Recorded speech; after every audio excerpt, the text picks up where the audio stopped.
Once we understand who Jesus is and the long history that led to his arrival, his life on earth takes an entirely new meaning. His message was simple but revolutionary: the fatherhood of God and the brotherhood of humanity. His life demonstrated love, service, forgiveness, and faith lived in action. And the cross, often misunderstood, becomes not a transaction for sin, but the ultimate revelation of divine love in the face of fear and violence. The resurrection then becomes the affirmation of a greater reality, that life continues beyond death and that every human being carries with him the potential for eternal spiritual growth. So tell us about this life of this Creator Son and this interesting planet, Derek. Yeah, we talked about Melchizedek being really the rock bottom where things really start moving in a positive direction from Melchizedek onwards, right? And Jesus is where it really hits the road. So just to preface what we're going to be talking about here now, Melchizedek's vision for Abraham's descendants was that when Jesus finally arrived, they were going to be all ready to basically be commissioned and inaugurated to go out as a spiritual race of light bearers of truth and guides for the rest of our planet, right? And as we mentioned, that did not happen. And you got to ask why. What happened? Why didn't it work? And I think the short answer to that is Caligastia happened, as always. We have to keep in mind that even though Melchizedek, a really high order of being, came here and set all of this in motion, all until Pentecost, and we'll talk about that in a minute, but all of the rebels were still here. All of the rebels were still on the planet. And they were actively working against all of these plans, even that Melchizedek had like put in place, right? And so they were doing everything they can to manipulate, twist, and distort it. And there was a lot of times in that 2,000-year history between Melchizedek and Jesus where it was easier to do this. And the two main places in that history are probably the Egyptian captivity and then the wandering in the desert with Moses, and then the Babylonian captivity. And I think the Babylonian captivity was especially hard. It was just devastating as a national people. Like it totally destroyed them. They were just back in captivity again, right? Like when is this promised person coming? And when's the Messiah coming? They During the Babylonian captivity is when a lot of the books of the Bible, at least the Old Testament, were actually written down rather than being word of mouth handed down. And they changed some stuff to bolster their nationalistic pride, I guess. And that's the time when Abraham was elevated above Melchizedek and things were changed and things like that. So there's this twisting and all of that. And then, in and out of that, Caligastia is in somebody's ear saying, this word instead of that word. And the result of that is by time Jesus arrives, rather than this motivated, spiritualized generation of and race of people ready to go out and be commissioned by Jesus, you have this twisted and distorted, nationalistic, crystallized institutional barrier to Jesus when he arrives. It's become an actual barrier to the plan and what Michael is saying. So I think it's important to make this note here, Derek, that as you're saying, the purpose was to have this basis to work off of, but that as anything divine that comes through human hands, most likely because we're imperfect, it becomes distorted. And in yes. many cases, as we can see it with many religions, basically all of them, when they, instead of being live and adapted to each individual. They become dogmatic, they become law, they can become strict. Yeah. They constrict the human growth and the spiritual potential. And this is what happened, and this is what eventually crucified Jesus, Yeah. basically, this Yeah. situation. All right, so Yeah. please It continue. had crystallized and become such a barrier that they actually outright rejected him. Yeah, definitely. I Okay. think I can say that without it being a spoiler. Everybody knows. Yeah, exactly. Right. We Yeah. know how Yeah. that ends. Yeah, Yeah. exactly. So what did Jesus actually teach when he was here? And I think it's really important to really focus on his teachings rather than on him so much. I think Hmm. Christianity is, we could talk about that next episode, but it's more of a religion about Jesus, and I think we really need to speak a little bit more about the religion of Jesus, if you know what What I he mean by that, believed right? in. What he What what he he taught believed in. us, what he came Yeah, here to say, right? yeah. So we can sum his teachings up into a few really good talking points, I guess. The Okay. first and most important thing that if we say nothing else in all of these episodes, the most important thing is the realization of the fatherhood of God and the brotherhood of man. Correct. So we are all brothers and sisters under the fatherhood of God. And that's not just in our communities, in our cities, in our nations, in our planet. It's all of the planets all over the universe, in the 700,000 local universes that are being created.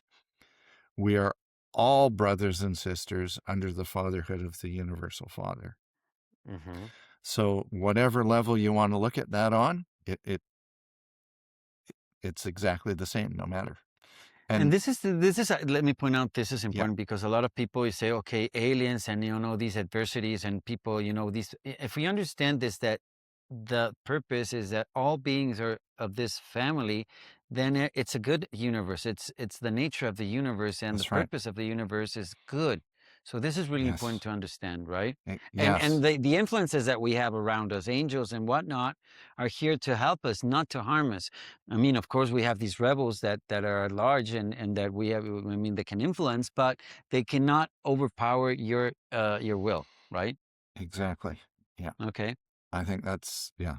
Um, so basically, our task is to take this seemingly, well, right now it's an intellectual sort of theoretical idea. We're brothers and sisters under the fatherhood of God. Okay. So how do you turn that into a deep-seated truth that underlies our whole planetary civilization, which then becomes our nature? That's the goal, right? Yeah. And, we're going to get a lot of help uh, getting to that point over the centuries and millennia that it'll probably take. But that's the goal Yeah. right there, Yeah. Definitely. fundamentally. So again, if nothing else comes of all of our podcasts and talks, fatherhood of God, brotherhood of man. That's Yeah. it right there in a nutshell. But he did Yeah. talk about other stuff. So Yeah.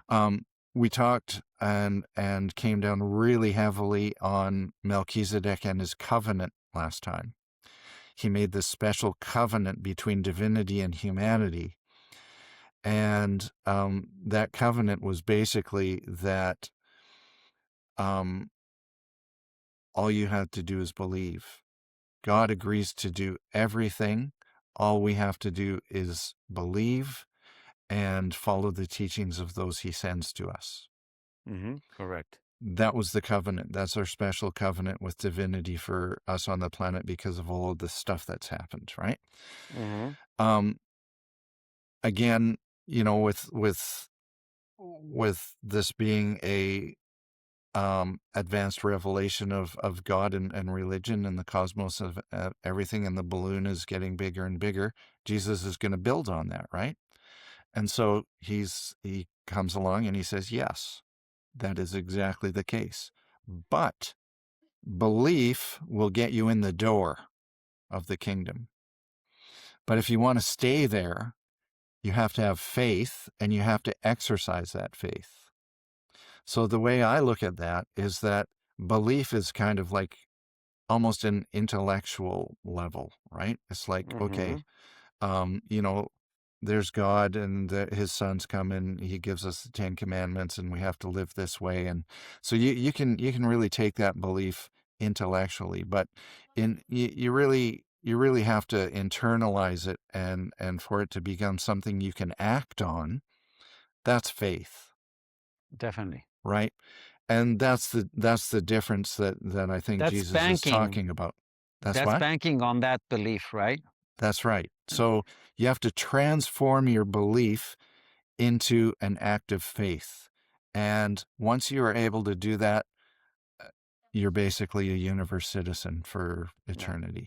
So that's how he built on this covenant from Melchizedek. And let me make a note here, Derek. I think it's important, as you're saying, and people might be reflecting on, okay, how can I enact that faith?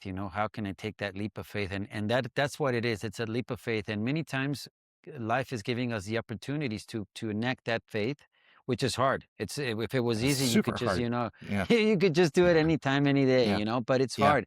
And that life situations that are going to put in front of you are some of the hardest situations, and the ones that you think about the consequences, which are the hardest, and they're the most difficult ones. But once you see and you have that faith, and you know that what's being presented to you, if you are willing, looking for truth, beauty, truth, beauty, and goodness, and anything that is loving. I mean, your heart is set on and getting that consequence instead of something nefarious, and you take that leap of faith, it's going to ultimately transform you, because that faith, that belief then becomes alive.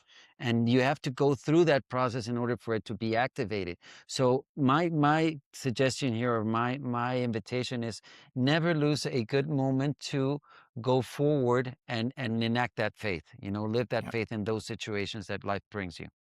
Amen. That's a great invitation. I think I'll take that myself. Yeah. Yes, yes, indeed. Yes. So, so he really expanded that covenant, and Hmm. and that's super important. I think one of the other things that he did that was extraordinary was he really transformed our planetary understanding of the nature of God. Exactly. And that's why we have an Old Testament and a New Testament, because the difference is so striking, right? You've got this jealous, vengeful, national Wrathful. deity, basically, right? Yeah. And then suddenly we're talking about a universal father who Yeah. loves his children. And Yeah, that's that's why the, just, the the atonement is not compatible. no, It's, it's not. yeah, and that's something from the Old Testament. That's from the wrathful God. This God is Yeah, a father. Which yeah, father? And that's another. The other day I talked about this with Chris Lapine.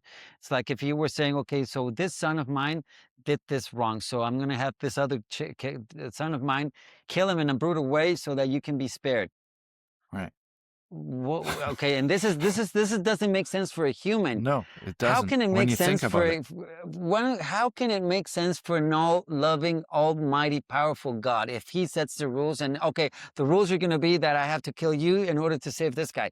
What the hell, man?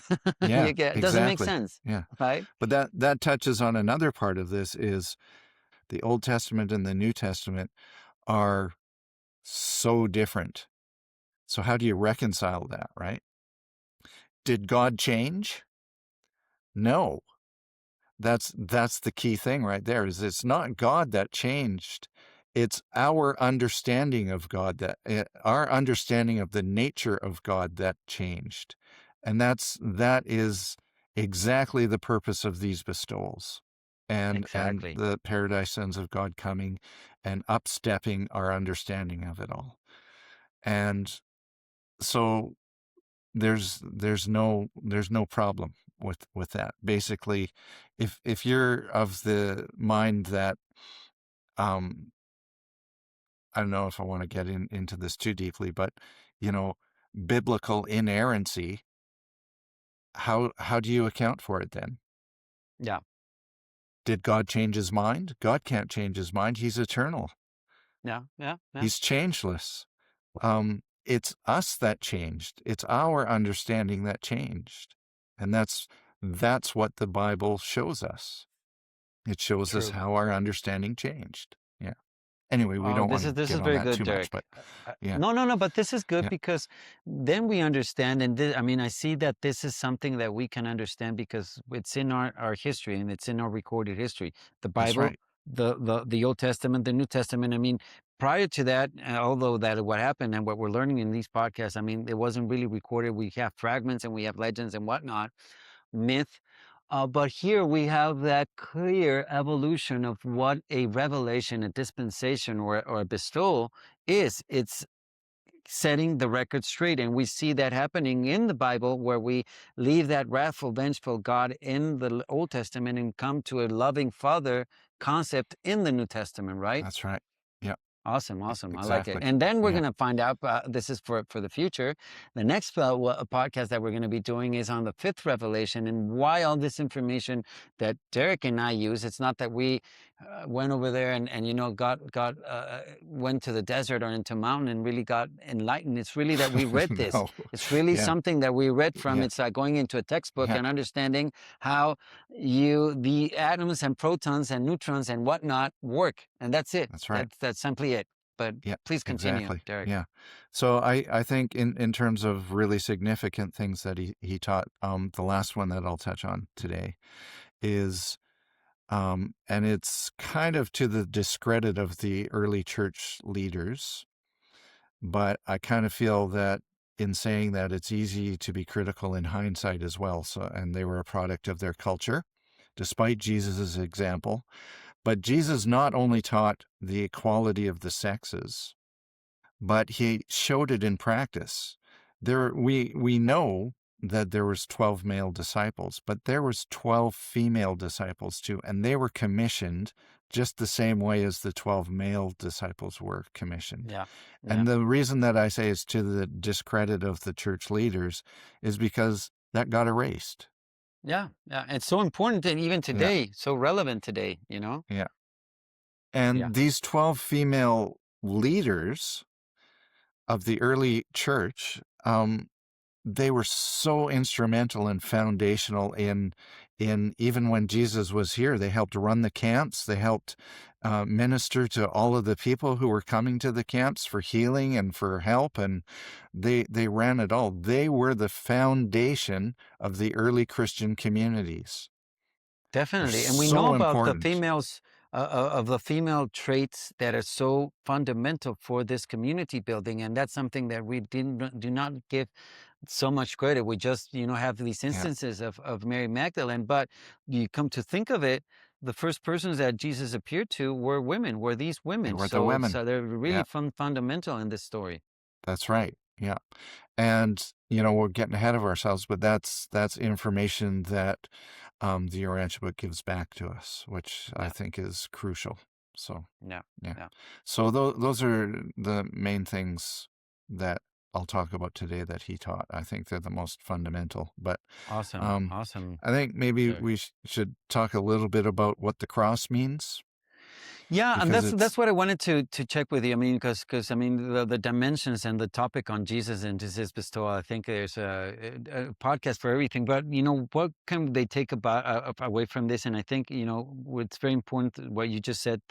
Setting the stage clear of his mission, of his life, of what happened, and the meaning of the cross. Because this is something that even within our readership of the community, a lot of people say, we need to do away from this image and that's the sacrifice and that's the atonement. Yes, that's the symbol that represents that. But I think that if we rediscover, define the church, I mean not the church, the cross and the meaning of that sacrifice, it gives it a whole new meaning and it becomes very personal. So yes, I think yeah. let's dive into that. Okay, yeah. We could probably start, and this probably isn't going to make people feel very good, but we could probably start by saying that throughout Michael's local universe, like this up to 10 million worlds, I think it's only 3.5 million right now. We're still pretty unfinished. But everybody in this local universe looks at us, and even though our name is Urantia in the books, we are known as the world of the cross Yeah, because we used a cross to kill the creator of our universe.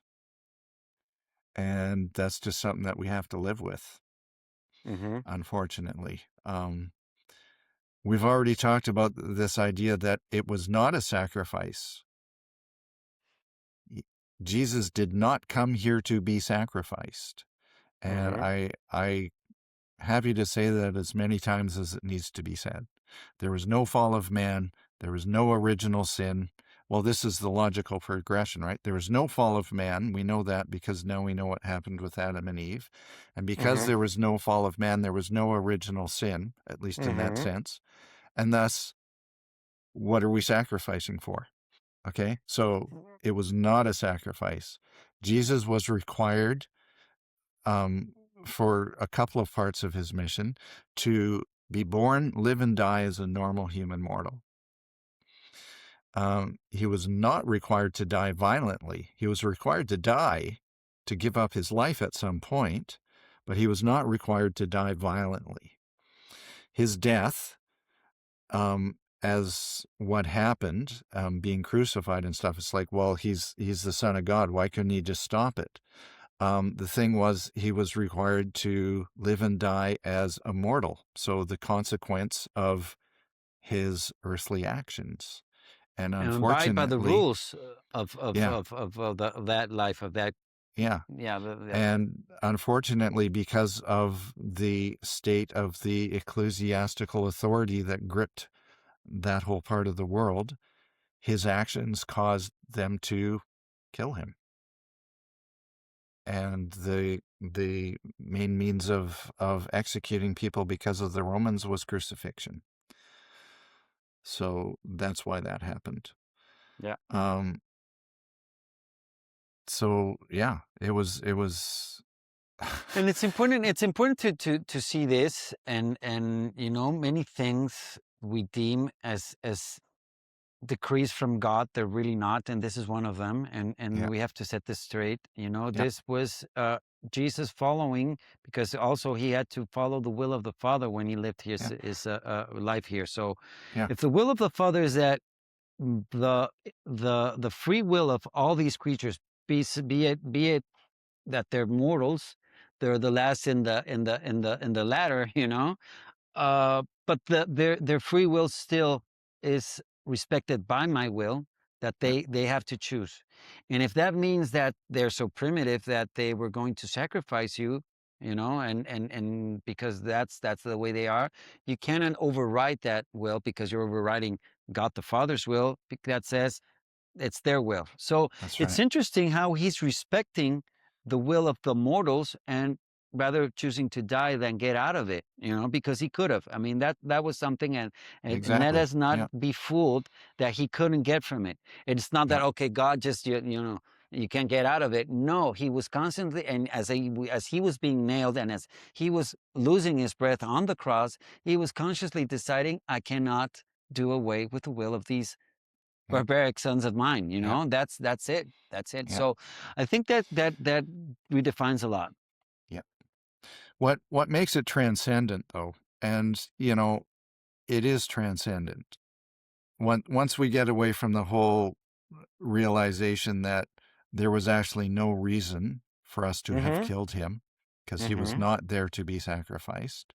So once Mm-hmm. once we sort of have to deal with that, we can recognize that there is a transcendence in his actions, though, because That's we're told that the greatest expression of love that you can have for your brother or sister is to lay down your life for them.